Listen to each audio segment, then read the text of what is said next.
Meus amados irmãos, a segunda carta de Pedro é uma carta, às vezes, esquecida pelos cristãos. O pessoal dá muita ênfase à primeira carta e, às vezes, esquece da realidade dessa segunda carta aqui. Mas ela é uma carta urgente e muito necessária para a igreja de hoje, inclusive. Não apenas para a igreja naquele primeiro século, mas como texto divino, é uma carta oportuna para as nossas vidas. Bendito seja o nome do Senhor. Ela foi escrita, irmãos, já no fim da vida do apóstolo. Eram os últimos momentos da vida de Pedro. E ela tem um tom assim de um homem que realmente andou com Deus, que era líder, que tinha autoridade, inclusive reconhecida por todos os irmãos naquela época. Mas, além de líder, ele era servo. Alguém que conseguiu entregar a vida inteira nas mãos do Senhor, né? Desde, claro, do dia em que ele se converteu até a sua morte. Foi uma vida de dedicação, de submissão, de entrega ao Senhor. Ele amou a Deus e amou também a igreja do nosso Senhor e Salvador Jesus Cristo. Quando Pedro escreveu a sua primeira carta, ele estava preocupado com perseguições que estavam por vir na vida da igreja.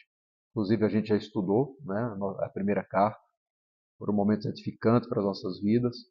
Pedro estava preocupado com isso, ele quis fortalecer a igreja, né, em relação a essas perseguições que o Império Romano e o mundo na época estava para realizar sobre a igreja do Senhor.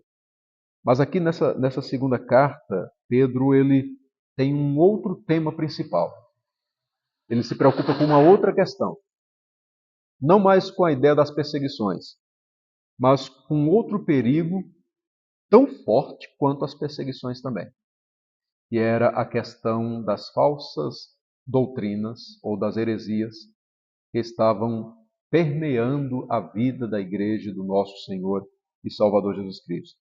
Falsos mestres estavam se infiltrando dentro do povo de Deus, causando muita confusão, trazendo ensinos completamente errados. Então Pedro ele se preocupa exatamente com isso.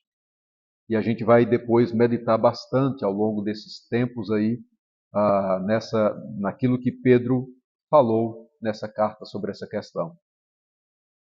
Hoje, irmãos, a gente trabalha mais um panorama da carta.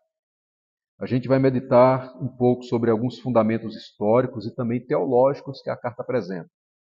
Por exemplo, quem escreveu, a data, o local da escrita, a ocasião, os destinatários, os principais temas que a carta apresenta. É para a gente ter hoje um panorama desse texto. E aí, como eu disse, no decorrer aí dos nossos outros estudos, a gente vai pegando mais detalhadamente, texto por texto, versículo por versículo, se o Senhor nos permitir. E aí a gente vai juntos aprender e crescer na graça e no conhecimento do Senhor. Amém? O Espírito de Deus nos guie nesse percurso, irmãos, nessa jornada. Que Ele nos ilumine. Bendito seja o nome do Senhor. Eu quero destacar para os irmãos, apresentar para os irmãos um livro do pastor MacArthur. É o Manual Bíblico, livro por livro. A grande parte do estudo de hoje eu recolhi daqui, tirei daqui. Esse livro aqui em específico, ele não analisa a carta de Pedro, 2 Pedro. Ele dá um panorama da carta. Ele não vai analisar versículos por versículos, mas ele dá um panorama muito importante, muito interessante. E não apenas da carta de Pedro, mas da Bíblia toda, de Gênesis a Apocalipse. É de fácil leitura, muito bom, inclusive, para a gente crescer também no conhecimento. Então, parte daquilo que a gente vai meditar hoje, eu extraí desse livro aqui. Tá bom?